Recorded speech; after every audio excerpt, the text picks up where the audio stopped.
Okay, we have breaking news. Special Rapporteur David Johnston has submitted his resignation to the Prime Minister for his role in leading the hearings and inquiry and review of public interference in Canadian elections. We have just received a copy of David Johnston's resignation letter.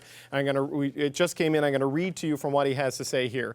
Dear Prime Minister, when I undertook the task of independent Special Rapporteur on foreign interference, my objective was to help build trust in our democratic institutions. I have concluded that given the highly partisan atmosphere around my appointment and work, my leadership has had the opposite effect.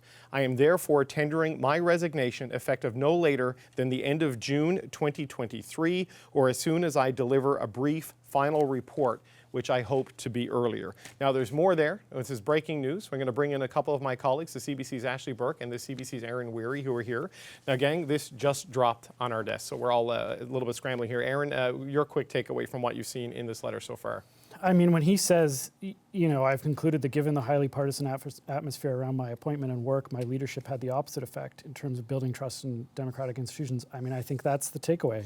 I think, you know, a combination of the current political culture and the government's own missteps and some of his own missteps added up to this just becoming too much trouble, too much of a distraction. And, you know, I think he probably pretty reasonably concluded that whatever he did going forward in terms of these public hearings, his presence was just going to continue to be a distraction and made it untenable. Ashley, it's a situation for the government. The Prime Minister invested so much capital in this process. He resisted all the calls to go with a public inquiry. In the second paragraph of the letter, which again, we're all digesting, folks, David Johnston has resigned as Special Rapporteur. He says to the Prime Minister, I concluded that a public inquiry under the Inquiries Act would not be a useful way to deal with what is almost exclusively classified information. I recommended public hearings both to educate the public and to consider necessary reforms to various aspects of the government's systems and policies dealing with foreign interference. I encourage you to appoint a respected person with national security experience to complete the work that I recommended in my first report. So we are in a situation where the job is unfinished, and the political crisis may still not be over. Yeah, and that's what stood out to me, the fact that he still underscored what he feels like this is an important national issue, the issue of foreign interference, that he wants that work to continue going on, but that someone else needs to step in and do that in the meantime. The latest controversy was just happened, you know, was unfolding this week with the Navigator, a crisis management firm that he had hired for a period of time. We'd reported that last week, and then the Globe and Mail came up with a story saying that Navigator had also been hiring, had also at one time was a client of Han Dong, an independent MP, who this report looked into and in part cleared a major allegation against him, which raised questions about a conflict.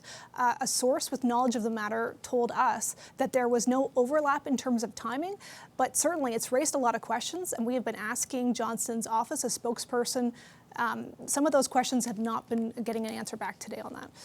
Yeah, Aaron, it's wild. He was here on the other day when he testified at committee, and the last question I asked him was a question you suggested to me, actually. Do you regret saying yes? And he gave he praised the idea of public service, and I took from him he was here for the long haul, that he was going to see this through despite all of the criticism, and yet here we are. Are you surprised? To a certain degree, yeah. I remember I talked to John Manley, who knows Mr. Johnston, the former Liberal cabinet minister under Jean Chrétien, about David Johnston and sort of why he would have taken this job and how he would have wanted to see it through. And the account I got at that point, the version of events that I got, was that David Johnston is the sort of person who, when the Prime Minister calls and asks you to do something, you say yes. And that once you've said yes, you do the work and you see it through. And I suspect that's exactly what happened here, that Justin Trudeau called Mr. Johnston and asked him to do a job, and Mr. Johnston thought, this is a way I can contribute and I can help, you know, guide the process and as he says, reinforce trust in democratic institutions. And I think that, you know, the first problem starts with perhaps the government not thinking clearly about what the reaction to his appointment might be, what other parties might say about David Johnston in terms of his connection to the Prime Minister and his family.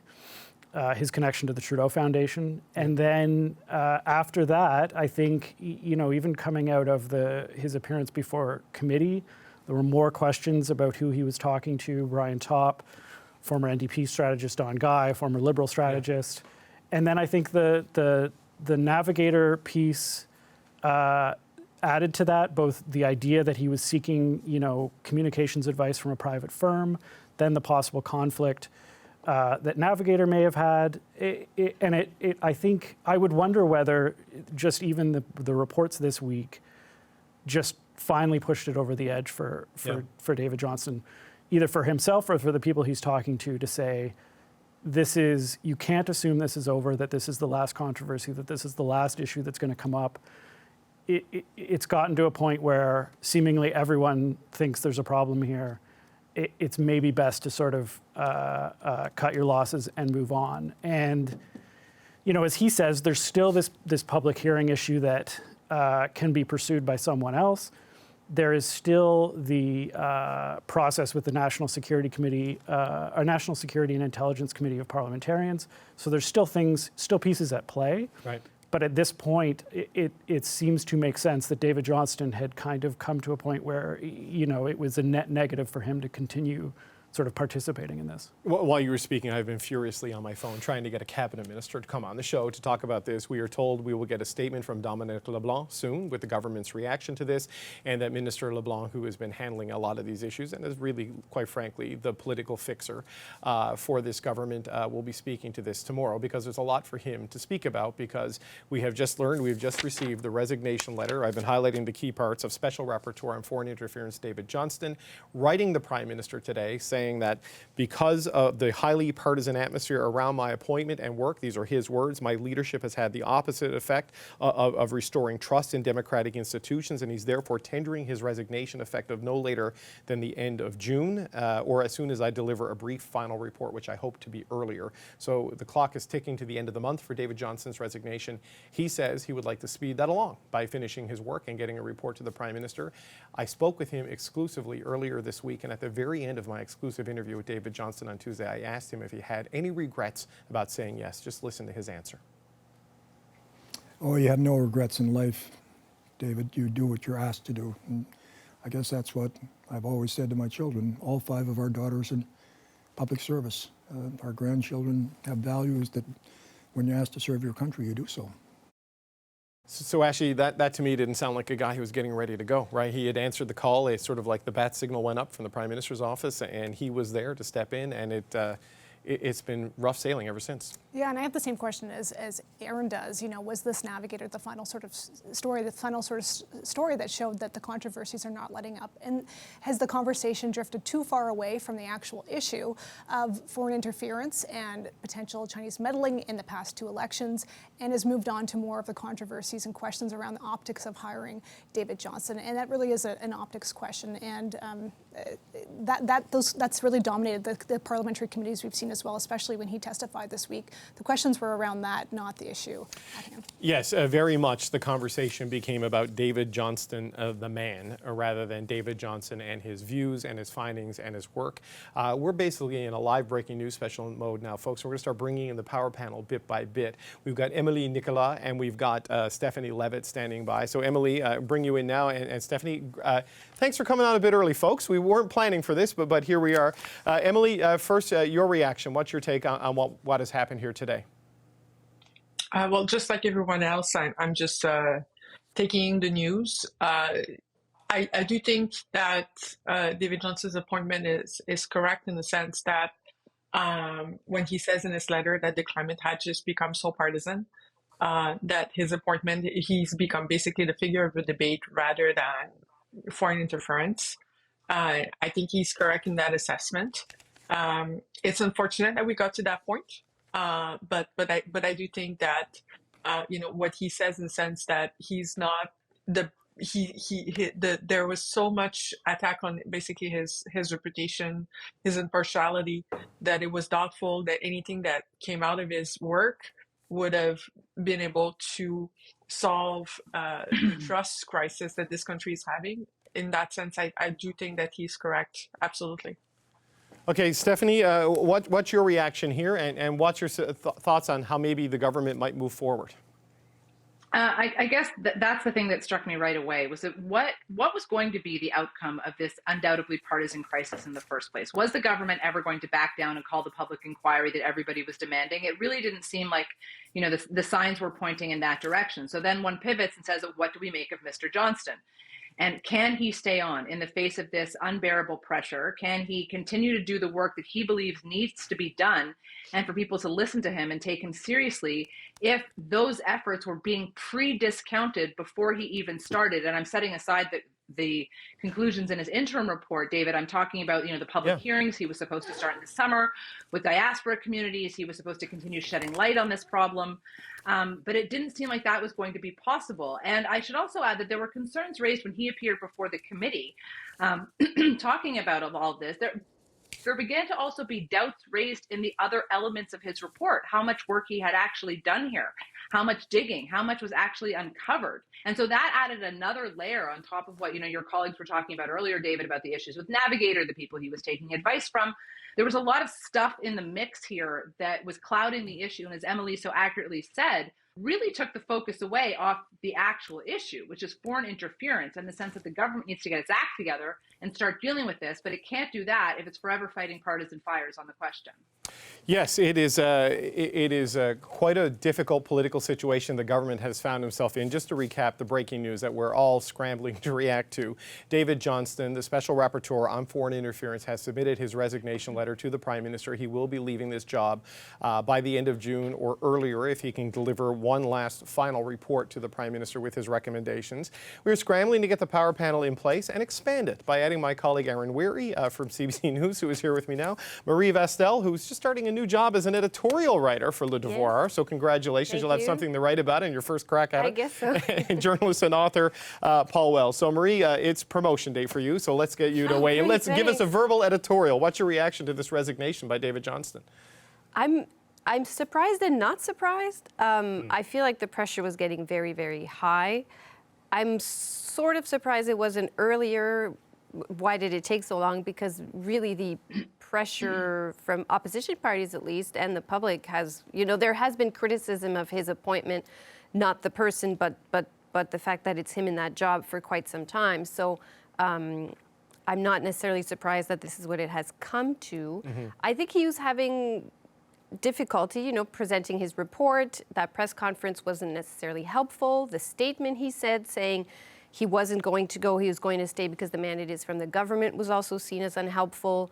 Committee didn't go that well for him. I think there were still lingering questions, things he, maybe fair enough couldn't answer, but certainly didn't answer or didn't put to bed. So I'm mostly wondering what happens now. Does someone replace him to have hearings this summer, or does this reopen the door wide open to a public inquiry?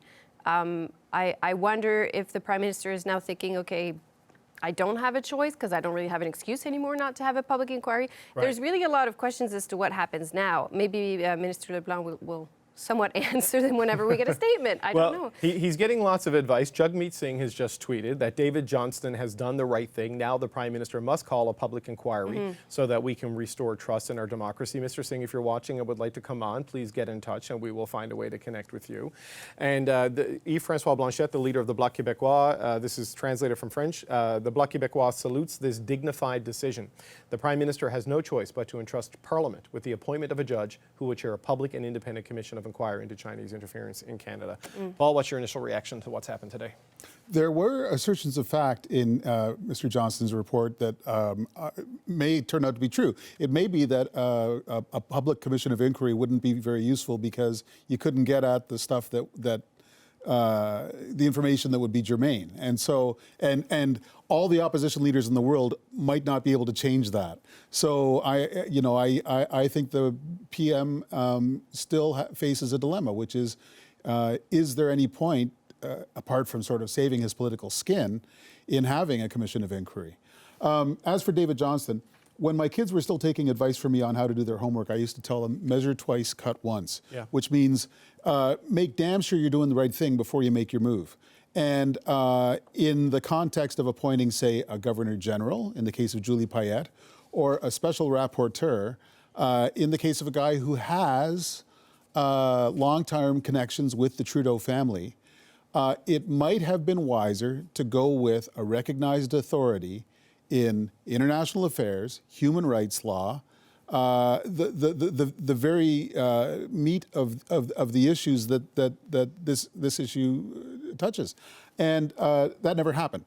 And I believe it's because this Prime Minister has only a few people in the country that he really trusts. Mm-hmm. And so you can't bring in a competent subject matter expert who's an outsider.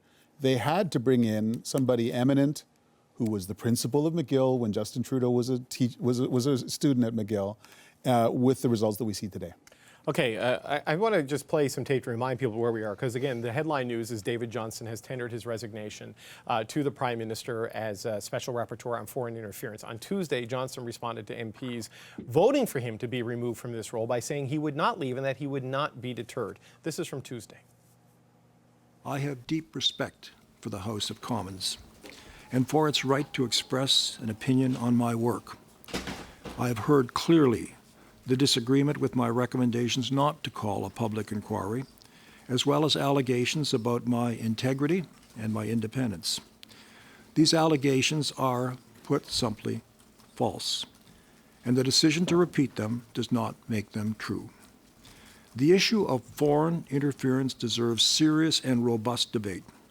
I will continue to invite disagreement on my recommendations, but will not be deterred from completing my work. Okay, that's what he said on Tuesday. He will not be deterred from completing my work. Aaron, he said much the same thing when he sat right where you're sitting right now when he came in here on Tuesday for an interview. And yet here he is, he's gone. I mean, what do you think materially changed from Tuesday afternoon to Friday evening? Well, I guess he just decided he could be deterred. You know, look, I think it was an accumulation of things. I think it's good to go back to the start and say he was going to have to run uphill from the beginning, because the opposition parties all wanted a public inquiry. He was not a public inquiry, and therefore it wasn't going to satisfy the opposition parties. I think if the Prime Minister's office was going to do this over, they would have been well advised to ask themselves, what's the worst that could happen with David Johnston? What's the worst thing you could say about David Johnston? And to let their imagination run wild. Because as much as you can say that calling him a ski buddy and a personal friend and a neighbor of the Prime Minister overstates matters, it was an attack, and it was relentless. And there was an official opposition that was more than ready and willing to take advantage of details about, David Johnston's connection with the Trudeau family. And then I think, even then, there was sort of the wait and see what his first report says. Maybe he'll recommend a public inquiry and we'll all be done with this. Then he surprised, I think, almost everyone in this town by saying he wasn't going to recommend a public inquiry. That just added to the heat. And then I think it was a progression of stories, right? It was, as I believe our own Ashley Burke reported first, it was the Navigator contract. It was the committee testimony that he'd apparently consulted with Brian Topp and Don Guy. And then it was this latest story about a potential conflict with Navigator. I think it just added up. And I suspect that at some point you have to decide these stories aren't going to stop. There's going to be something coming up every day. These attacks aren't going to stop. And so does it really serve the process for me to stay there? We have a retweet from Michelle Rempel-Gurnis, the first Conservative reaction we've seen, saying, money and time well spent, I'm sure. What an embarrassing debacle. Emily, the Conservatives led the assault on David Johnston's credibility. They were the fiercest critics and most personal critics of his. What do you think they're thinking right now? I think they're celebrating a victory. I think they're going to turn this into a personal failure of the Prime Minister, and that they're going to have a really beautiful weekend. However, I'm not sure how that gloating will necessarily resonate with the priorities of a lot of Canadians. And so that's the trick that they need to be aware of. Obviously, it's a good political victory for them. At the same time, if that's your focus politically in the next couple of days, that might not be what a lot of folks across the country have in mind. However, the one piece of information we don't have yet, and I know Marie already alluded to that, is Dominique's LeBlanc statement that's still missing.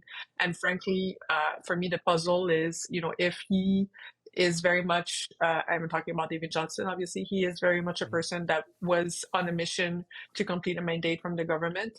All the situations that I've added that were just described may have led to some, interesting conversations between him and the government. I'm sure the government is not learning this as we are. Yeah. And so I'm wondering about what the conversations have been and whether or not the government agrees with David Johnston. And at this point, it wasn't possible to keep on going.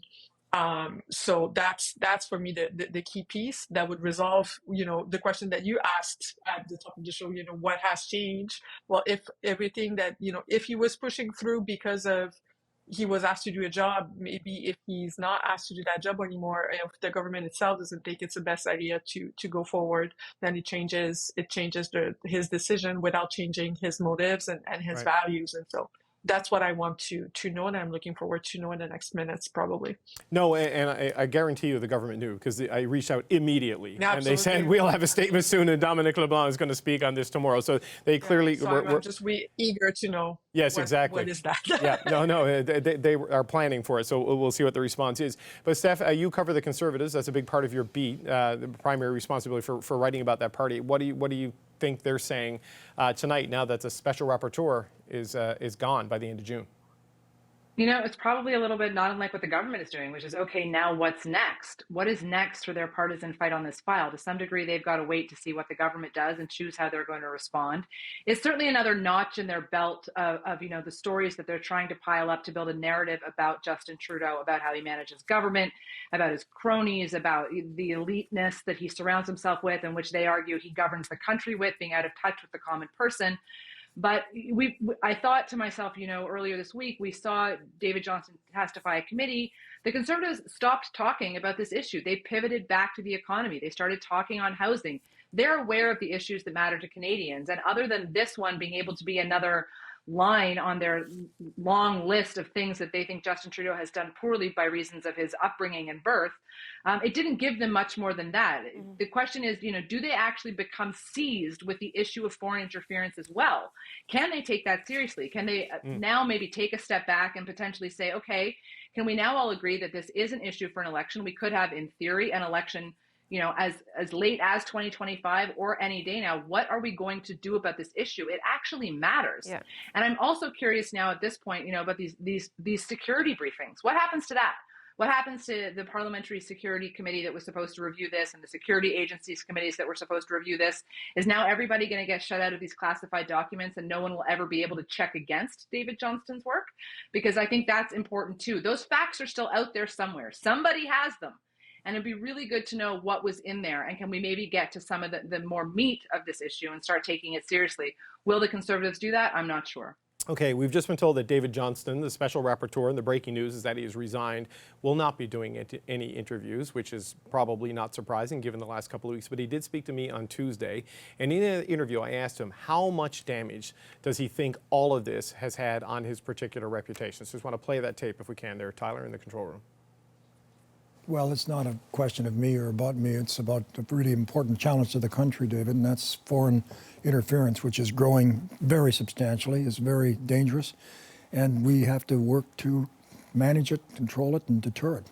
You say it's not about you, but politicians have increasingly made it about you, right? MPs voted essentially to have you step down from this job. They voted 3 times in 3 months for a public inquiry. I mean, it seems clear at this point that the majority of Parliament doesn't trust you to do this job. Well, we undertook this job to build trust and reinforce trust in our democratic institutions, and I hope that we have been somewhat successful in doing that in the 2 months we've had to produce a report, the review. Certainly there have been criticisms of me with allegations of bias and so on. And I say that the problem, I have great respect for the House of Commons and its votes, but I think they were based on allegations that were false. A, about my integrity. B, about allegations of bias. C, about being a friend of the Prime Minister. facts are that our children skied together when he was 10 or 11 years old 4 or 5 times. And I had no meetings, contacts, dinners, emails, phone calls until he became Prime Minister and I was Governor General, and we just didn't meet there. The second one was that I'm a member of the Trudeau Foundation. False. 2018, I agreed to join the association for the Trudeau Foundation. It's like shareholders at a general meeting. Meet once a year and you elect the directors and appoint the auditors and so on. And I joined it because I've been always very concerned about student support and graduate studies support, and that foundation supports social science and humanities. So I joined. I had no part in any decision making. The questionable gift was 4 years before that. So that was my connection, which wasn't a conflict. Okay, that was Special Rapporteur, soon-to-be former Special Rapporteur David Johnston speaking with me on Tuesday. He has submitted his resignation letter to the Prime Minister. He will be leaving the job by the end of the month at the latest, earlier if he finishes a final report on this. We're going to put the power panel on pause for a second because I'm joined now by Bloc Québécois MP René Villemure. We obviously want to get reaction from all of the political parties on this breaking news. So, Mr. Villemure, thank you for joining us on such short notice. We've already seen a tweet from Yves-François Blanchet saying the Prime Minister now needs to go to Parliament and find someone else to take over this job and do a public inquiry. Is that where the Bloc wants us to go now? Definitely. Mr. Johnston leaving was the only option. Now, what we're hoping for is the nomination of a judge before the House rise in about 2 weeks. So we're really keeping our hopes high, and I think that's the only way we'll get the independent public inquiry and dig into foreign interference. Does it have to be a judge? I know that has sort of been the position, and typically a lot of inquiries are judge-led, but is that a bottom line for you? It cannot be another person without judicial experience? Well, it has to have some judicial and security experience. Now, it could be somebody else than a judge, but it would have to be someone with impeccable credentials and impeccable legitimacy, which was not the case in the second element for Mr. Johnston. So we're hoping, we're open to suggestion, and we expect that the person will be nominated by Parliament and not by just Prime Minister Trudeau. Who do you think would raise their hand for this job after everything that has happened? Well, that's a tough gig because even initially, I think that this was a hard job to entertain in the first place. Now it has lots of background already. So I'm hoping that we will be able to find that, Père le rare, so we can go ahead with this because it's about time. Because what we have not been talking about is lately is that the Chinese expect chaos when with their interference, and they have been getting chaos in Parliament for the past 2-3 months. So I think it's about time we move on, do something right, and inform the population what are the risks and what's at stake. Given everything that's happened, though, Mr. Villemure, for whatever reason, this has gotten very toxic and very personal over the last couple of months. Do you think Canadians trust parliamentarians to deal with this in a proper way going forward, given what we've seen in Ottawa over the past couple of weeks? Well, that's why I think that the next rapporteur, or whatever his title will be, has to be nominated by the whole Parliament. It has to be a unanimous nomination. And this way, it won't be partisan. There won't be any shenanigans. People don't want any of that anymore. Now, this could all have been avoided if initially Mr. Johnston would have understood that his credentials were right, but the legitimacy was not there. So it could never work out. And I think that he did the right thing, but it should have been done way before so public trust would not be as damaged. Do you think Mr. Johnston was treated fairly, though? Some of the criticism got very personal and overcharged. And do you think, being a former Governor General, he was treated with a base level of respect in this? Well, with us at the Bloc, we never lack respect towards Mr. Johnston. We've always recognized his credential, but may put in doubt his legitimacy in the circumstances. Before being appointed rapporteur, Mr. Johnston had impeccable credentials. So we never went there to send mud at him or anything. He's a very important person. It was not the right choice for the mandate. Right, but I mean, anybody now who is asked to step in and do this, I mean, their credentials will be impeccable until they step into this job, I suppose. Because even with Justice Rouleau, who did the Emergencies Act inquiry, we saw people digging into his past and trying to find connections and trying to smear him. So I wonder if you think this will just be what happens to whoever, if anyone is asked to step into this job at this point.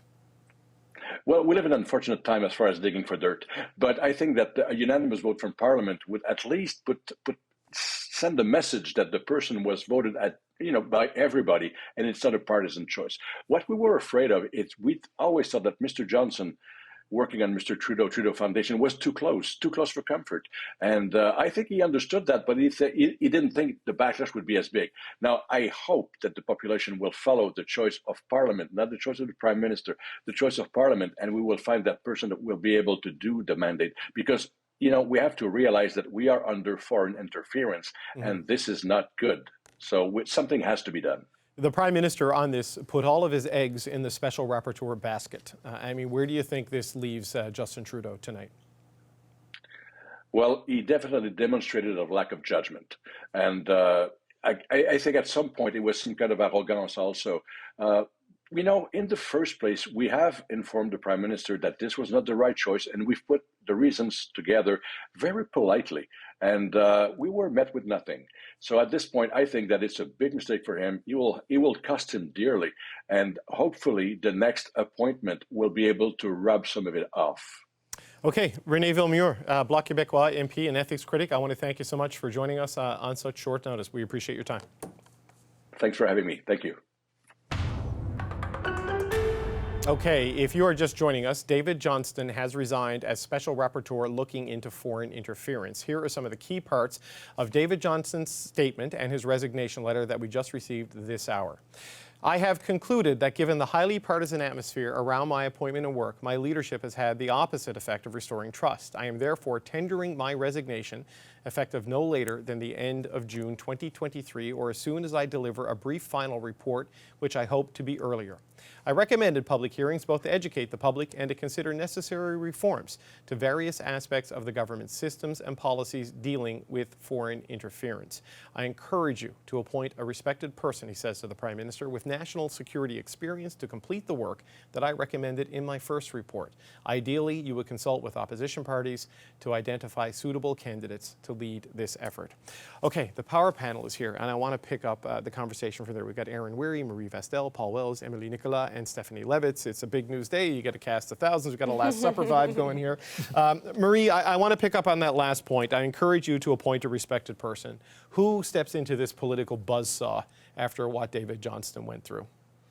I don't think anyone will get unanimous consent from the opposition. I'm not sure that the Conservatives are really willing to give many people the benefit of the doubt. I'm not saying they're the only ones who criticize Mr. Johnson, but they seem more entrenched maybe in their position than others. I'm also not sure who wants to do it, because if you see what happened to Mr. Johnston, it wasn't the most pleasant 2 months, and I don't think he's glad he's leaving, because in your interview with him, he was saying he was staying. On Tuesday at committee, he was saying he was staying. I remember when he presented his report, he very much said in the report and in the press conference that he was the best person to do this, that no one else would get more information than he did or bring the issue any further than he did. It's interesting that now he seems to think that's not the case anymore. It's also interesting that he's recommending to the government not a public inquiry, but on the other points, essentially what the opposition has been asking for, someone with a national security expertise, perhaps, or maybe an ex-judge like René Villemure was just saying. He's also saying that the Prime Minister should consult opposition parties, which was not done the last time. So he sort of seems to have come around to what the Prime Minister, to what the opposition wanted. And I feel like it does add pressure to the Prime Minister. I'm told they didn't get a very long heads up, perhaps at some point today. Right. I think it's even harder now for the Prime Minister to say, I won't consult the opposition, or I will decide myself where we go from here. Not sure he'll agree to a public inquiry, remains to be seen, but certainly I don't think he can just name someone else and hope that things keep going, because even Mr. Johnston is recognizing, probably not of his own will, but he's recognizing that at this point He says it's so highly partisan, it's such a highly partisan atmosphere. At this point, the government can't just go at it alone. Well, Paul, that's kind of the point. Like, Marie talks about the opposition parties not giving candidates the benefit of the doubt. I wonder if some of these candidates just won't give the politicians the benefit of the doubt and say, yeah, sure, I'll sign up for this, given what we've just seen. I mean, where does it go? If you were to ask associate deputy ministers in foreign affairs or in Marco Mendicino's department, I'm pretty sure that by tomorrow they could come up with 70 names of people who know these files, are diligent and eager to work hard, and have never met the Prime Minister or the opposition leader. Here's one, Payam Akavan, Iranian-Canadian human rights lawyer, teaches at the University of Toronto, was on the board of Rights and Democracy, worked closely with Jason Kenney when he was immigration minister. I have no idea what he's up to. But if a lug like me can come up with a pretty good name like that, I bet the people who actually know the files could come up with dozens. Emily, what do you think they do? I mean, do you think they take the advice and consult with the opposition leaders and figure out an acceptable candidate? I mean, is there any other path forward at this point in time?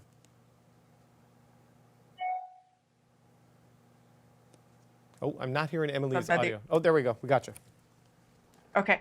I was saying, I don't know how much of a heads up they had. If it was very short, it doesn't give them much time to prepare, but that's still a lot more than all of us right now, and certainly the opposition parties as well. So, and that matters in the sense that when government comes up and make a statement on this, they need to have thought this through, because if they're like, oh, we acknowledge that what we've just learned and we're going to think about it, that's losing control of the situation. So they need to have either a name already, or say that they're going to go forward with. If it's not an inquiry, then here's our course, our plan of action. Here is a deadline by which we have consulted with parties in the opposition if that's what they want to do. Because the issue is also that when they reached out to opposition, for example, to trying to give opposition leaders access to some confidential information, there was a refusal, and so we'll see how that goes that time around. But basically, my point is that by the time government speaks, they need to have a plan and they need to have control of the narrative. They cannot be a void of a couple of days where they're trying to figuring this out, and we are here on panels trying to also speculate about this. That's the worst case scenario in terms of the government situation. So they are probably just scrambling and working very hard to get this solved as fast as possible. Steph, how the relationship between the opposition parties and this government is pretty fraught, right? Even the relationship with Jagmeet Singh has shown some strain, though not fractures. I mean, how do you assess the capacity of all the members of Parliament to come together and figure out a path forward on this that they can all live with? Well, at first blush, you have to think about every single time the government has tried to scramble on this file, it screws it up. I mean, it takes them days to come up with answers to questions they should be able to answer in hours. They can't find footing on this issue that appears to be secure. It takes too long to get answers from them on anything. So one would almost hope the opposite of what Emily said, that is there room for the government to just take a deep breath and acknowledge that the partisanship around this has gotten totally out of control and they need some kind of rethink. And I can hear people saying right now, there's this rumor that's been going around Ottawa that the government is going to prorogue, that the government is going to hit pause on the parliamentary session, that they're going to say, okay, things have just gotten too crazy.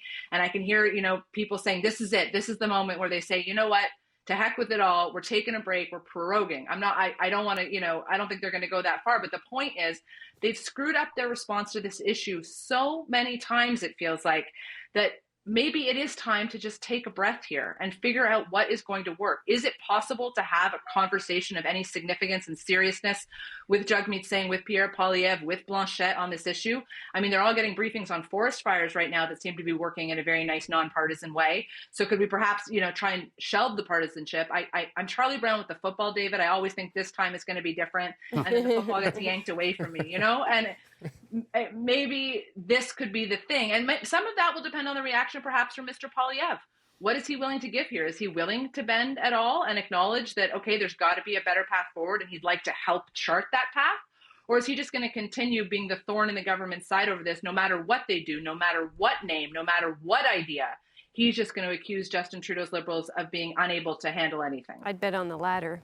Well, yeah. I mean, Aaron, what's your sense of how it goes? I mean, the partisanship is pretty toxic between those two, for whatever reason, between the Conservatives and the Liberals. Well, we know the reason. They don't like each other, and they each want to be in power. I mean, do you think there can be a compromise here where there's a path forward? I don't know. I think it's interesting to go back to when David Johnston tabled his first report, because his basic message that day was Parliament can handle this. Take my work, take it to the National Security and Intelligence Committee of Parliament, take it to NCIRA, the expert panel that looks at national security. You guys can handle this. And then Parliament came back and basically said, actually, no, we can't handle this. We need a public inquiry. And so now, I guess the government has to decide, do they still believe that Johnston was on the right path? That if this gets sent to the National Security Committee, they will do a thorough study and a credible study, and it will bring this to some kind of credible conclusion? Or does this need a complete tear-up, send it to a public inquiry, which may take a year or two? Right. I don't know that either of those is a foolproof plan forward, but I think that's the basic choice. Was David Johnston on the right path, but the wrong person? Or is the whole process wrong and you've got to start over? Well, let's talk a little bit about that, because there's a lot of work to be done. Marie, start with you. There was a lot of, whatever the political implications, whatever you think of the backward-looking who knew what and when, there was clear, documented systemic and governance failure when it comes to intelligence. The diaspora communities are still worried about their ability to speak publicly and be active participants in political life without pressure. This is very important work that's been overshadowed by the noise and the politics that still needs to be dealt with. Yeah, I can hear. I haven't had time to speak with them because we were already waiting by here when you guys broke the news. But I can hear my friends and contacts in the intelligence community, saying there are things to fix. Don't get distracted by the. Not that it's a distraction, but I can hear them say, we need to address the serious systemic problems that David Johnston did point out in the report, and that when you talk to people who have worked in intelligence, they will also tell you the communications failures between CSIS, the RCMP, the departments, the ministers' offices, how we share intelligence, how we turn it into evidence. All this needs to be addressed, and I'm worried. I would like to share Steph's optimism. I am worried that we will remain stuck in this uber partisan dialogue for weeks, maybe even more months, and not actually look at, as Aaron said, what is in the report and what experts have been saying. I think we should at the very least do both at the same time. Have your partisan argument, try and figure out who's the best person to look at what happened, who knew what, but don't forget to look at what can be fixed for next time, what can be done for going forward. Because what they are all doing by fighting this way, in a partisan way and in a very political way, is that they are not bringing back people's trust in our institutions. I'm not saying they're doing it deliberately, but I'm just saying this whole debate is not benefiting people's trust in our institutions, and we might have an election in a year. I would hope that we are not still having this conversation, or at this point of the conversation, in a year, because otherwise I don't even want to know what happened. Well, Paul, whatever you think of the special rapporteur process, it at least was a process. It was doing stuff. It was, going to hold hearings. It was going to make. At least it was an ethos. Yes. Yeah, exactly. Yeah, good Big Lebowski reference. But there were recommendations there, and at least problems identified. But now we're kind of hitting the reset button, right? And we don't know exactly where it goes. So 2 points. I was hoping to mention proroguing before Steph did, but she wins. I'll tell you this: if the Prime Minister prorogues tonight, 5 minutes later, Pierre Poilievre will say that he's cutting and running. I mean, so their politics won't end even if Parliament does. Yeah. The other thing is, when he testified at committee quite recently, Michael Wernick, the former clerk of the Privy Council, reminded MPs that there are, in theory, about 400 days left in this Parliament. And that's a lot of time to pass laws, to bring in subject matter experts from the UK and from Australia and from the United States who have foreign influence registries, and to remember that there are members of the Chinese diaspora in Canada today who are afraid to take part in municipal elections, in campaigns, to speak publicly about important public issues, because their charter rights are being infringed by the thug regime in Beijing. And when you focus on that, it becomes a little bit harder to engage in partisan gamesmanship, because the lives of our neighbors are being affected by this stuff, and maybe people should think about that. Mm-hmm. Okay, yes, that is a very good point, because the stakes of this are actually quite real and need to be dealt with in a meaningful way. And we just had another reaction. This is from Aaron O'Toole, saying, David Johnston is an exceptional Canadian. His service to our country has been extraordinary, and I want people to remember that. I will always cherish this memory. There's a photo of him with the Governor General talking about astronauts with Jack, that being his kid, at Rideau Hall. It is so disappointing, O'Toole writes, that the Prime Minister used his stellar reputation as a political shield.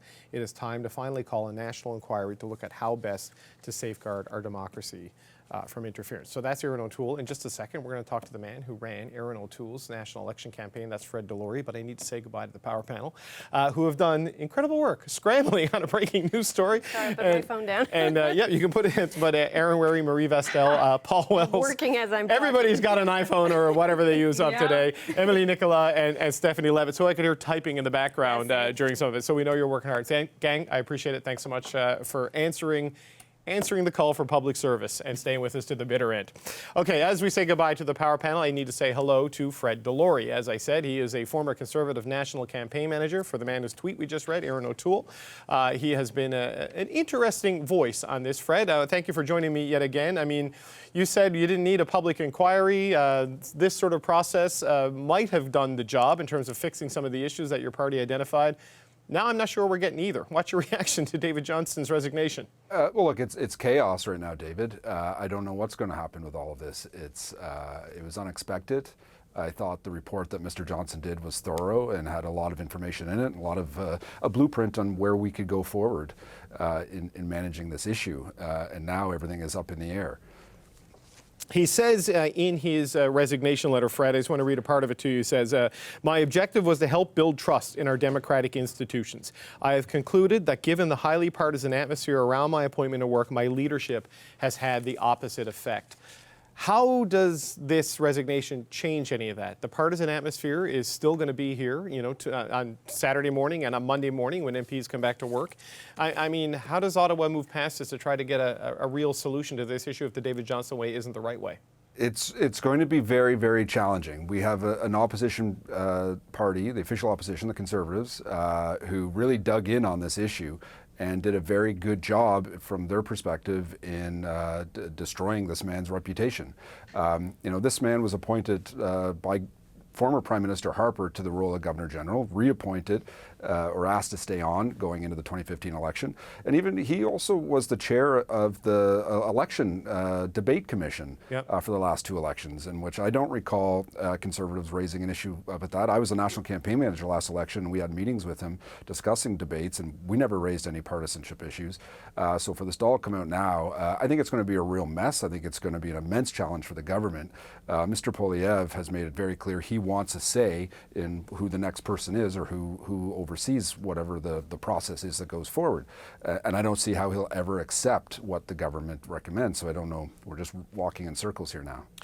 You mentioned destroying his reputation was the phrase you used. And certainly the criticism the last couple of weeks has been not at all really about David. Well, it became about David Johnston's work when he testified on Tuesday as people highlighted gaps in his initial report and what they considered to be deficiencies.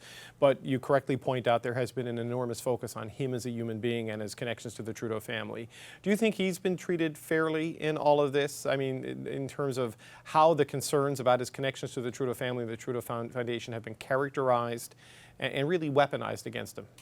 I don't, and I don't think it's been fair at all to him. If you go back 15 years ago, when Prime Minister Harper appointed him to oversee a public inquiry or to look into a possible public inquiry, it was Mr. Poilievre who was out defending Mr. Johnston. So I believe that there's a lot of character assassination that's gone on here. It has worked, and the NDP, Jagmeet Singh, has supported what the Conservatives are doing on this. They're the ones who I think broke the camel's back when you know, they are the minority government or majority government in some sense, partner of the Liberals, and when they made it clear that they wanted this to happen, that he had to go, this is the outcome that I guess we should all have expected.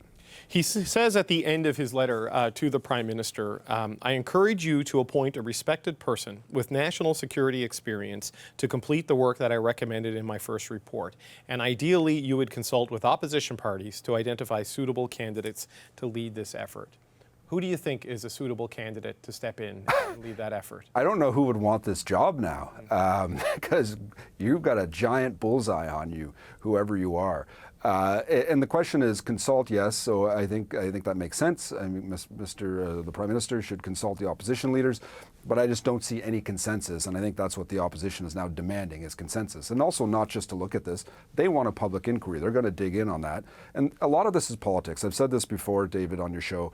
What we need to be looking at, and it was in this report, like we need to be looking at legislative solutions. I was a national campaign manager for the last election. We were told by the security establishment that there are legislative gaps. Why isn't Parliament looking at that? Why isn't Parliament trying to grind down, figure that out? That's why do we have a Parliament? They all want to hire a retired judge or something to go and look at all this. Why can't parliamentarians who we elect, who get paid an enormous salary, they're about to take the next 3 months off, most of parliamentarians. And I'm not kidding. A lot of them do not do much during the summer. They should be doing their jobs and looking at this and coming up with a legislative solution. The opposition parties have a majority. If they want to come together and write legislation, Mr. Poilievre said this week that he was willing to spend all summer writing a new budget. Well, why don't they write legislation to plug the holes in their legislative gaps that we have to fight against foreign interference? I just want to circle back to the idea of a replacement and having a big bullseye on them, for example. And certainly it seems like a hostile environment to come into. But do you think the opposition parties could do this to a second person? Like, they want a judge. If they get a judge, if they start going down the road of, did you maybe know this person? Did you maybe know that person? Is that a viable strategy for a second time round? Or, if they get the judge, they've got to just sort of live with it and move with that process? Well, it's worked for them now. So now they have a win in a feather in their cap to show that their strategy worked. So I would not be surprised if they do it again. What do you think changed since Tuesday, Fred? Because, he told MPs at committee that the attacks on his personality and his personal credibility, not his personality, he said they weren't true, no matter how many times they were repeated. He said the vote in Parliament didn't matter because his mandate came from the government, not Parliament, and that he would not be deterred. And then when he came in here for an interview with me after his testimony appearance, he sounded to me like a man who was going to finish the job. What do you think changed from Tuesday to now? I don't know. I was totally taken aback, like many of us, I think, were. There was a lot of people calling for it, but I didn't think it would happen. I felt he was going to stay the course and finish the job. So I was very surprised. So to speculate on why, I'm at a loss.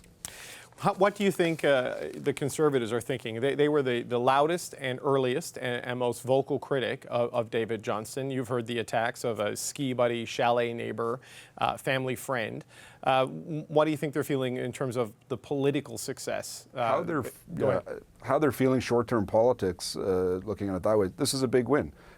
They got this guy to resign. This is a big win for them, where they can say that this was the wrong choice. They could point out that this wasn't a good process, and it basically starts us all over in some regards. Long term, I think it's bad for the Conservatives, my party. I'm worried about the next election. I'm worried about making sure there's no foreign interference in the next election, and we are nowhere right now, from what I'm seeing, on actually addressing that issue. Well, that's the big question on this, right? Because the special rapporteur process at least had started. It had done some work. And now that, yes, you've described the report as thorough, and you've also said that a public inquiry would be theater rather than productive. The work that was started, I have no idea what happens to his recommendations and his findings. I know he suggested that the Prime Minister find someone who's credible with all the parties to pick up the work and move forward. But where do you think the government, writ large, all parties are, on the process of trying to find some of these solutions to deal with the problems that you've been talking about in terms of foreign interference in elections? It's hard. We have a minority parliament, and the opposition have basically formed a majority coalition on this issue. So it's going to be very challenging for the government how to navigate it. I don't know the way forward. This is also fresh in what happened here. The Conservatives will not accept anything the Prime Minister does, so right out of the gate. So what Mr. Trudeau does, I guess, he has to make a deal with the NDP, their coalition junior partner, to figure this out. And they've been very clear they want a public inquiry, so maybe that's the way they go. There's a lot of coalitions in what you just described there. A majority coalition of the opposition on that issue, the governing coalition. By all accounts, based on the fact that we're expecting to hear from Dominic LeBlanc tomorrow, he's going to be the person who's put in charge of trying to clean this up and come up with next steps for the government. What do you think he needs to do first thing Saturday morning? It seems we're going to be hearing from the minister on this. Well, look, my major issue and concern remains the same, and that is making sure we find out what the holes are in our legislative gaps and plug those. We were told by the security establishment that there's holes in our legislation that allows this sort of thing to go on, or that we can't stop it. And that should be the primary focus of all political parties. So ultimately, I would like the government to focus in on that. I do understand the opposition parties are not going to accept it as simple as that. They want to make more hay of it. So it's going to be an immense challenge. Fred Delory, we really appreciate you answering the call on a breaking news day and getting in here, and even wearing a suit and tie. We appreciate it very much. Fred Delory, who ran the campaign for the Conservatives in the 2021 election. Okay, there are obviously a lot of political implications with this news today. There are also concerns and implications for the national security apparatus and the whole question of foreign interference. And more on all of this, I'm joined by Leah West, who is an assistant professor at the Norman Paterson School of International Affairs. Professor West specializes in national security law, and Stephanie Carvin. She's an associate professor at Carleton University's Norman Paterson School of International Affairs, and Professor Carvin specializes in national security issues. Gang, I don't think we've been together since the Emergencies Act inquiry, and this is a bit of an Emergencies Act on a Friday. So Steph Carvin, let's start where you think this leaves the whole effort to deal with the intelligence deficiencies that have been uncovered by this process and strengthening the Canadian system to deal with the threats of foreign interference. It's always great to start off an interview with "I don't know," okay. But it's hard. It's hard to say. It's really we kind of are. I don't know if it's uncharted territory or just. I'm not sure what the best options are at this point. I mean, I was listening to Mr. Delory, who is your prior guest, and yeah, I mean, there's a lot that can be fixed now. So it's like. I think the government needs to, we can divide this into two issues. One is investigating what happened and the problem as it is, and then also fixing the things that have been identified as problems which need to be fixed. Not all of which are legislative. Some are just simply policy problems, the way that information circulated, and this can be done. And I think the government could at least have a small win by showing that they're at least taking that element of it seriously. But in terms of a special rapporteur, wow, that's I don't know. If I was a retired judge, I'd be switching my phone on mute. Going to the cottage for the weekend. Yeah. Well, Leah, what about you? What's your take? Where do you think this leaves this whole process as trying to deal with a serious issue? I think it leaves us stepping back. Obviously, we're now the process that had been put in place, regardless of whether you agreed with it, will obviously have to be put on pause. And there'll have to be a reevaluation of how we move forward with examining the issues. I think Steph's absolutely right. And she had a great op-ed on things that we can do right now to address this issue. But in terms of digging deep and satisfying the public need for information on this issue, obviously we've taken a step backwards.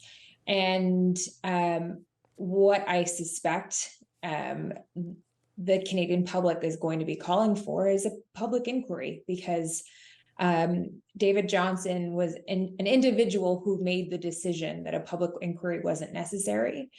But Parliament, who represents the Canadian public, the majority of Parliament is calling for a public inquiry, and that will take some time to set up. And I suspect that that's really the only way forward that will satisfy Parliament.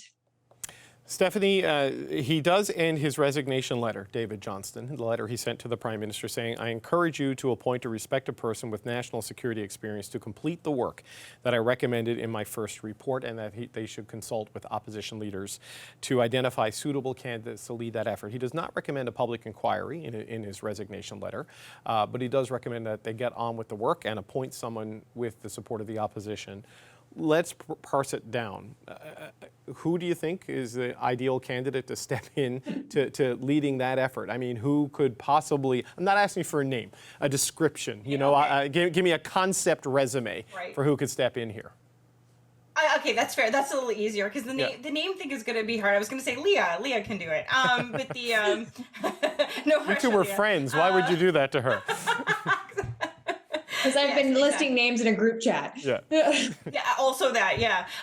So actually Leah might have some ideas here. It is interesting to see that it has to be fixated on a judge. And I think sometimes us political scientists, non-lawyers will say, there are problems that can't be fixed by people who didn't, the solution to every Canadian problem shouldn't always be a retired judge, right? So there are people out there with expertise and things like this, but someone who has been at the federal court level, someone who's dealt with warrants, someone who's dealt with national security issues in that way would obviously be able to come up to speed, I think, a little bit faster than perhaps someone who hasn't held high level clearance or hasn't reviewed national security cases in the past. So I can see the logic behind having some kind of judge do this role and coming forward, but I would hope that they would have a staff that was not just lawyers, but kind of represented a broad segment of people who could speak to the human rights aspect, to the financial aspect of this, which is really important, to the political aspect of it, the national security side of it. So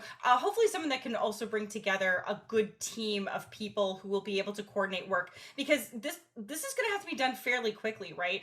One of the downsides of Mr. Johnston stepping down is he's been working on this, I think, since March. So we're talking about 3 months of lost work. So, someone who can make up for that lost time pretty quickly.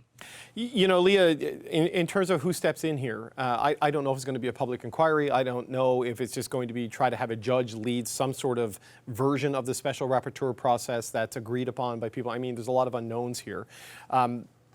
Should it be someone who's still active? Someone who's working, like there's federal court judges who have national security clearance. They hear these warrants and these, in camera, and they're trusted with the country's most sensitive secrets. I mean, where do you think they should go in terms of finding somebody to do this? Because the job still needs to be done. So I would be even more specific and say so the judges that hear national security cases are called designated judges. Right. They sit at the federal court level. What I would think to do would be to do one step removed and have a federal court of appeal judge who's previously held that role. And there are a few designated judges who are now elevated. So they're not still the judges that would be issuing warrants to CSIS. They don't still have that relationship, but they've been in that role before and they have the familiarity with the type of work, the type of documents that they would expect to see. And so that would be, it's not a big pool of people, and there is even could be a retired federal court of appeal judge who's previously done that work. I think would be ideal. I mean, the intelligence commissioner, long time served as a federal court judge, as designated judge. He's potentially someone who is still serving, who could fill this role. But I think that the only problem with having a current federal designated judge is that they're in their day-to-day working with the services, questioning them, and they already have that kind of relationship. And so the service and the other intelligence agencies may benefit from having someone who's just a little bit more removed. So someone who's previously held that role or holds a court of appeal position now. Right. Okay, just to interrupt for a second, we just got a statement from the Privy Council Office, which is the department that supports the Prime Minister's office, reacting to the resignation. It says, Mr. Johnston is an accomplished public servant. We thank him for his report and for his enduring commitment to Canada and Canadians. NSICOP, which is a committee we've talked about a lot, Steph, continues its review of the state of foreign interference in federal election processes, as well as the National Security and Intelligence Review Agency is examining how Canada's national security agencies handled the threat of foreign interference during the 43rd and 44th federal general elections. The government remains committed to taking action to protect our institutions and uphold Canadians' confidence in our democracy, and will announce next steps in due course. So a statement there thanking David Johnston for his work, announcing that the oversight by the Committee of Parliamentarians and by the National Security and Intelligence Review Agency will keep doing their work, and promising next steps in due course. So, Steph, given all the things Leah went through there on who could potentially essentially take over this work now. It's tough to find that perfect candidate, especially given the political environment that exists right now. So whoever it is has to get to the work of protecting the next election and dealing with the legislative deficiencies that Fred Delory was talking about a little while ago and some of the things we've seen in David Johnston's report. What needs to be priority number one, given the fact that, as you said, 3 months of work has essentially been lost? Right. Again, so if we're talking, I think there has to be a decision about whether or not there is going to be an inquiry. I mean, Parliament seems to have stepped its foot down on this. I think it's going to be very hard for the Prime Minister at this point to say no. I mean, look, I've been on your show before. We've talked about, the advantages and disadvantages of doing this. And the fact is that much of the information that people think that they might get is going to be classified, right? Is not going to be made and dumped out just for the masses to see. But that being said, this is the route that Parliament wants. And I think that the Prime Minister is going to have to do this. Now, that being said, Parliament, in having made its will known, needs to also show its willingness to get the job done, right? It can't just be an obstinate blocking force. And I think someone used the analogy of Charlie Brown and the football on this, right? But sometimes you just have to be optimistic and say, okay, Parliament's made its will known, and I hope it can work together to get this done. Because the problem is the focus is being taken off the communities that are being affected by this, and it's turning into a political drama. And that's like the worst case scenario for this problem to continue to fester. So let's just get it done and maybe make that decision to do an inquiry sooner rather than later. Well, Leah, do you think that's the inevitable place where this goes, is the inquiry? Because I tell you what I was struck by this week. Of all parties, it was the Bloc Québécois that showed up with representatives from the diaspora community, and they had made a very powerful presentation as to why they don't trust this process and don't like this process. And Alexis Brunel-Desept came in with a couple of representatives from the Tibetan community and the Uyghur community, and they just made it clear they're not comfortable with this, and they want a public inquiry with judicial weight behind it. So is it just inevitable because of the sheer weight of political pressure at this point that it goes there? I'm not a political strategist. I'm a national security lawyer. So my thoughts as personal and, not expert. Sure. Yes. I mean, how do you justify not at this point? Really, what justification exists to not move forward with a public inquiry at this point? I mean, the justification before was we're going to appoint an eminent person and they're going to decide. Well, they decided and nobody was satisfied with the justification, rightly or wrongly. No one was satisfied with the justification offered for not continuing with a public inquiry. And at some point, I believe it's the government's responsibility to listen to the will of Canadians through its elected representatives and call a public inquiry. What do you think the focus of that needs to be in the short term? I mean, a public inquiry could be like massive and broad. We don't know what the terms of reference are. But in terms of the deficiencies and the concerns and the issues that have been identified in the committee hearings and the rapporteur's work to this point, Leah, what do you think the priorities need to be, whoever steps in to fix the job, to start fixing right away? I think it needs to be forward-looking. And about fixing deficiencies, not of identifying who knew what, when, and how. That's not going to get us anywhere, I don't think.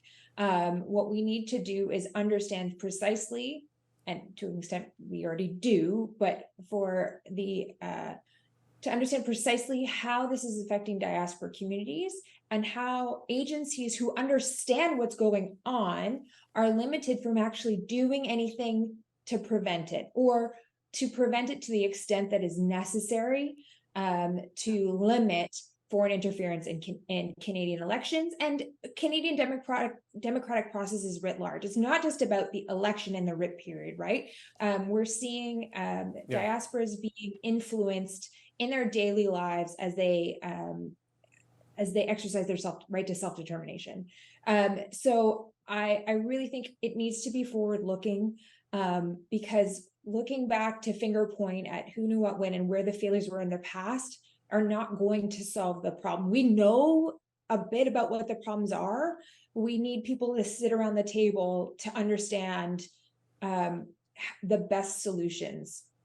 Right. And Steph, just as a final point, though, and I know I'm asking a political question here, so I apologize. I did the same thing to Leah.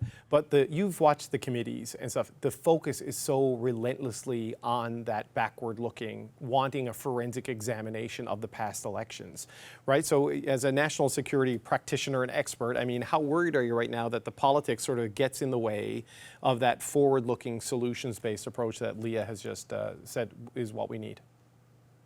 I agree with Leah very much. At the same time, I just want to be clear. It's like one of the things we are hearing from the communities themselves is a desire for accountability, right? I mean, they feel that they've been ignored for so long and they want to know why. But I think these things can be tied together, right? In the sense that, like, Leah raised the really good point. I think that the security community has clearly been watching this for some time. There's clearly been a lot of intelligence gathered. Why has nothing been done? Like, what are those barriers? So if we are going to be doing some forensic investigations, and we do know that the other two committees, the NSI COP and NSIRA, which we've already talked about, will be looking into this.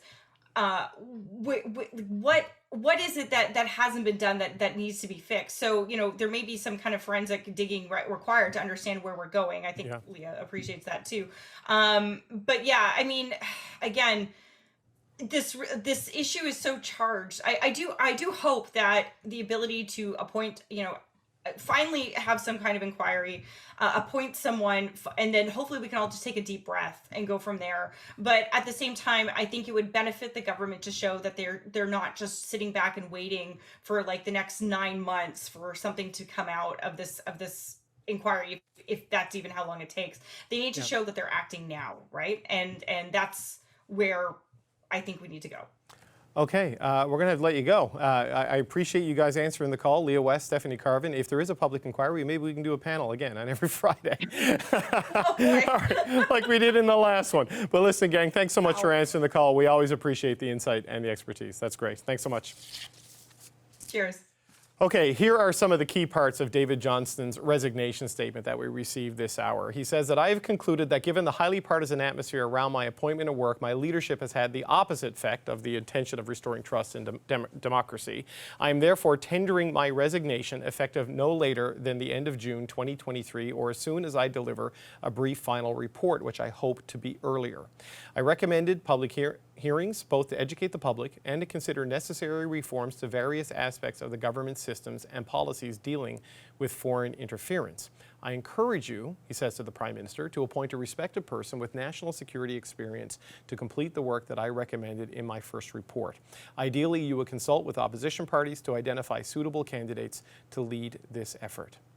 Okay, NDP House Leader Peter Julian is standing by now to join us now on this special edition of Power and Politics, reacting to the resignation of Special Rapporteur David Johnston. Peter Julian, thanks for taking the time.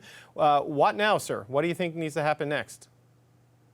Well, the NDP motion that was adopted in the House last week, and that I think Mr. Johnston honorably followed when part of that motion talked about him stepping aside as Special Rapporteur, also directed, as you know, the Procedure and House Affairs Committee to start the work of developing a mandate and finding a consensus around the person that can lead a public inquiry. So I think Mr. Johnston's very, very clearly acknowledged the parliamentary direction that was set by that NDP motion. I think it's important for Mr. Trudeau now to respect that parliamentary vote as well and to work, as Mr. Johnston has very clearly indicated, with the other opposition parties to put in place that public inquiry. And Jagmeet Singh, from the very beginning, as the adult in the room, has been saying very clearly, we need a public inquiry. It needs to be nonpartisan. Let's work together to find that person and the mandate so that we can put this into place. In his resignation letter, though, Mr. Julian, David Johnston makes no reference to recognizing the will of that majority vote. It's much the same as what he said when he appeared at committee on Tuesday. He instead has concluded that given the highly partisan atmosphere around my appointment and work, his leadership has had the opposite effect of restoring trust in institutions. So how much has partisanship just made this untenable? I think he is acknowledging the parliamentary vote in stepping aside. That was the direction from last week from all the political parties and all the independent MPs in the House of Commons, except for the Liberals. So now I think it's important. Everyone is saying that foreign interference is something that we have to be keenly aware of, we have to be concerned about. We need to get to the bottom of it and get answers for Canadians. And more importantly, as Jagmeet Singh has said repeatedly, we need to put into place the measures so that the next election we know will be free and from foreign interference. So these elements need to be put into place.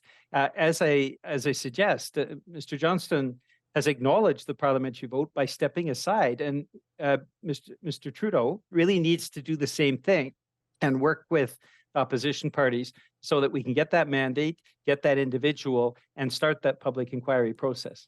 Yeah, again, I'm not sure David Johnston, based on my reading of his words, suggests this is because of the parliamentary vote. I think it's because of the political atmosphere. You know what I mean? Well, I'm not suggesting the letter. I'm suggesting his actions. Right. Okay. That is, and so that I think the roadmap is very clear what the next steps are. Well, and that's why. Sorry, I didn't mean to interrupt you there. Sorry, but I want to talk about the next steps and the roadmap, because in his final paragraph, he kind of lays that one out. He says, I encourage you to appoint a respected person with national security experience to complete the work that I recommended in my first report. Now, he doesn't recommend a public inquiry. I know that's what you want from the Prime Minister. But on this recommendation, the final recommendation from David Johnston, that you need someone credible, that consult with the opposition to deal with the recommendations and the work that I spelled out on my first report. Is that a process you can support? And is there a person that you can support to put in there? Well, the Procedure and House Affairs Committee is already looking for that person and for the mandate for the public inquiry. Now, the reason why the suggestion that we would simply continue with the special reporter's role after he has stepped aside, I think, given the context of his appearance before Procedure and House Affairs this week, where it was very clear that process that he was suggesting really caused a great deal of problems for people from the diaspora. We've raised this, and the NDP motion spoke to this, concerns from the diaspora from India. These are Canadians of Indian origin, Iranian origin, Chinese origin, of course. We know of Russian interference. And so what he was setting aside, this series of public meetings, simply didn't respond to the needs of people who have raised these concerns from diaspora communities. So I don't agree, and I think the NDP has very clearly said, Jagmeet Singh has very clearly mapped out where we need to go. The idea that we would continue a process that just doesn't have credibility doesn't make sense. A public inquiry, which does have that credibility, where we can get consensus around an individual, where we can put together that mandate that the Procedure and House Affairs Committee has already been asked to provide, that does make sense. And that's why I'm suggesting Mr. Johnston stepped aside. I believe his action in response to the parliamentary vote that was held, and that Mr. Trudeau should be respecting that parliamentary vote as well. There's not a short list, but a medium list, I suppose, of Canadians at home who are capable of leading this sort of endeavor that Parliament may now ask it to do, or the Prime Minister may ask this person to do. If you're one of those people at home and you're watching this and you've seen the reputational wood chipper that the former Governor General was put through with some of the very personal attacks on him, do you think that could discourage people from being willing to participate in whatever process your committees and the opposition parties and the government agree on? Like, why would someone step into this void that David Johnston's resignation has now created? Well, that's where I think Jagmeet Singh, in the way he has gone about praising Mr. Johnston, but being critical of the actual report itself, that really is the best route to take. We've had, on the one hand, Mr. Trudeau, who's refused really to heed what have been repeated parliamentary votes with a very clear indication of where we need to go. Public opinion, nearly 3/4 of Canadians wanting to see a public inquiry, an independent public inquiry into foreign interference. So on the one hand, we've got the government refusing to acknowledge what is a very, very clear direction set by Canadians and by Parliament. On the other hand, we've had the Conservatives, quite frankly, that have tried to turn this into a circus. And I think that the spot that where Canadians are at is the spot that Jagmeet Singh has found, where he has been pushing for a public inquiry, as has the NDP caucus been doing, and at the same time ensuring that the person that is named for that public inquiry is somebody who comes from the consensus of all parties. There are many Canadians that can fill that role, that have a reputation that I think all parties would support. And that really is the next step that helps to restore confidence in the process and gets us to a point where we get those clear recommendations that ensure that our next elections are free of the foreign interference that we fear. And so this is something, a deliberate series of steps that Jagmeet Singh has mapped out, and certainly the Prime Minister should follow. Okay, NDP House Leader Peter Julian, thank you so much for joining us on short notice and somehow finding an orange backdrop to stand in front of on a Friday night. So thank you very much, Peter Julian, for your time. I'm sure we'll talk again next week. Thanks very much. Okay, this obviously is big news for a lot of diaspora communities. Have been warning about the challenges of foreign interference for a long time. So joining us now, Chuck Kwan is the co-chair of the Toronto Association for Democracy in China, and Mehmet Todi, the executive director of Uyghur Rights Advocacy Project. Gentlemen, thank you so much for joining me. Thank you. Welcome. Chuck, I'd like to start with you. I remember how disillusioned you were when we spoke on the day when David Johnston released his report. What's your reaction now that he's released his resignation letter? Well, it's a sad relief. I'm not too much worried about the partisan attacks. I think they're kind of destructive. I'm more worried about where we go forward from here. The main thing that I think with the resignation of Mr. Johnston is that at least we can put the public hearing aside. I always maintain that public hearing is pretty useless. It's repeating the process that Mehmet and I have been doing for the last so many years. So I didn't see how a public hearing could look into this any further. The public inquiry, I believe, would be a good point at some time, but I think we're a little bit too late right now. We need, like Jagmeet Singh said, we need action. We need to put some procedures in place. Mehmet, I see you nodding. Oh, sorry, Chuck, you want to finish? I thought you were done. No, I just hope that if we do have a public inquiry, which I recommend as well, that it will be quick and within a few months, so that we don't drag it on, as people have said, until the next election cycle. Mehmet, I wonder if I can get your reaction. I know you were part of the group that was with the Bloc Québécois earlier in this week, expressing your frustration where things were, and it was, I believe, Kayum Messimov came in to speak with me because you were meeting with Public Safety Minister Marco Mendicino. What's your reaction to this news today, and where do you hope this goes next? I welcome his decision, and I hope that his decision to pave the way for accountable and transparent public inquiry to get the bottom of this huge mess that has been accumulated nearly a decade. And so it is an important decision, and it is an important moment, and it is an important moment for all Canadians. And we have a huge mess, and we need to have a house cleaning, as Chuck said, and that house cleaning can only be done by the strong action from the government. Right. So help me understand something, if you can, Mehmet, because I tried to get some clarity in this from Kayum and Shurab Turchin, who were here the other day. What is so much better about a public inquiry versus, say, the public hearings that David Johnston was proposing?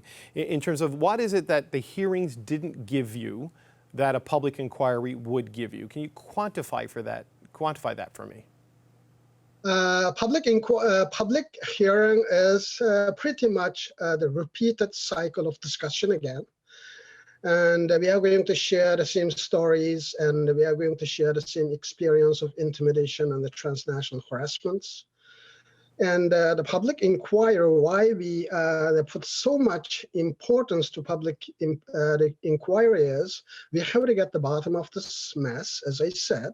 We have to figure out what went wrong, why Chinese infiltration and interference gone so deep in our country, the meddling our election, and why the transnational repression reached to our soil, in Canadian soil, and why government did not respond, and if responded, and what kind of action government has taken or is going to take, whether these actions are adequate to address the severity of this problem. And for that reason, we have to put everything on the table, And we have to understand the whole scope of interference and the transnational oppression. And just by the way, we are talking about the interference, and we are just ignoring the transnational repression part of this issue. And so public inquiry will give us the opportunity to talk to both about. And the public, and it's just present all the facts and how the Chinese government to mobilize its sleeping cells in Canada to harass and to threaten the Canadian citizens in Canadian soil and their family members abroad, and how they interfered our democratic institutions in elections. So we have to figure out the problem first. The best way to do it, just public inquiry. So Chuck Kwan, just help me understand a little bit, because I saw you nodding in agreement there with a lot of what Mehmet was saying. You know, we had Stephanie Carvin and Leah West on, who study this in national security law, and Leah and Stephanie both felt we need to be more forward-looking in terms of where an inquiry would go. But it sounds like you want a little bit of backward-looking assessment of how this was allowed to get to this point. Am I understanding it right? I mean, what do you think a public inquiry needs to cover? No, I wanted the opposite. I wanted it to go forward. I think we have all learned our lessons. We know there was a breakdown in communication between CSIS and upper reaches of the government. We know Mehmet and I can tell you that we've been giving these hearings for many years now, and nobody has done anything to it. So I just hope that we can go forward and put our efforts in, instead of looking back in the past and what we did wrong, not to.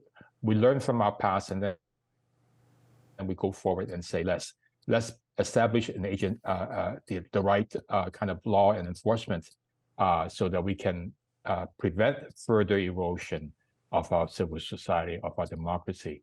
Australia is a very similar country than us, and they've done it in 2017, 2018.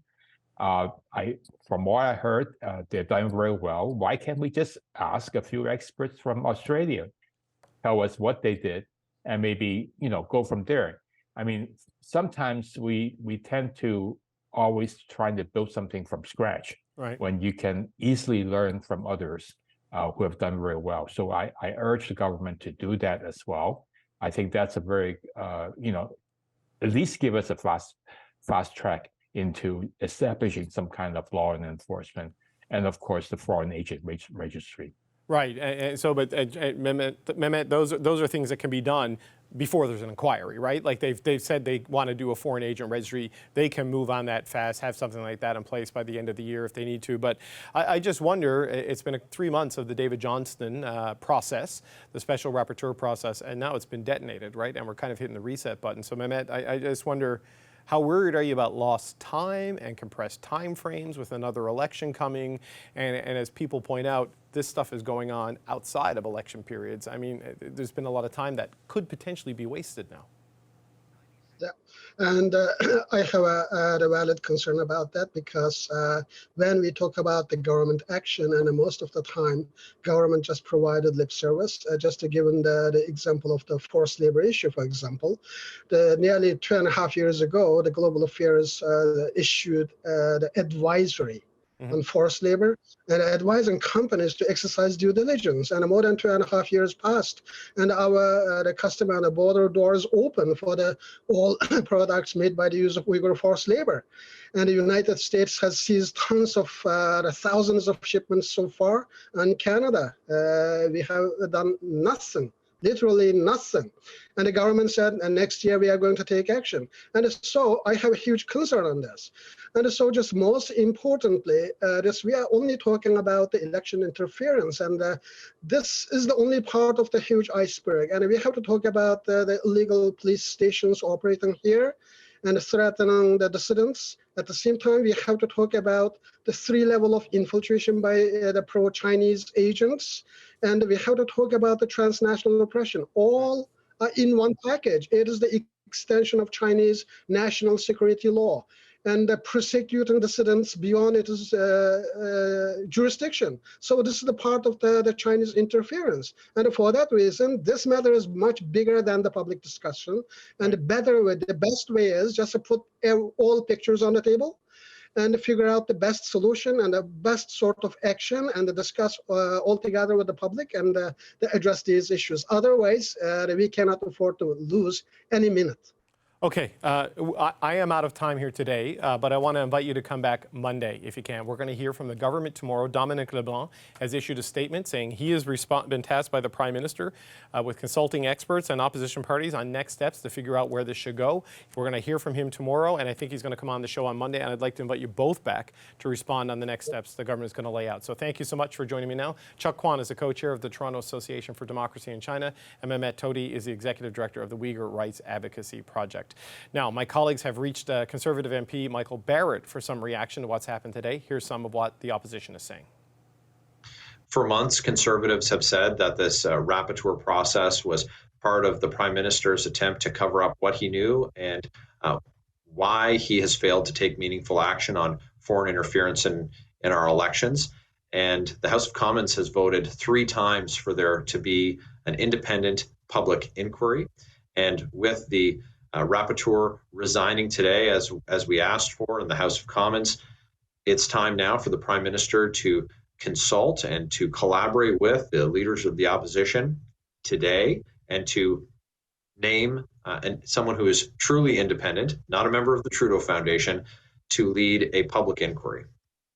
Okay, that's Conservative MP Michael Barrett, who's been at the committees investigating foreign interference and one of the main critics of the government's approach to this, responding to the news of David Johnston's resignation as special rapporteur. I've got a statement in my hand. I'm reading a lot of paper.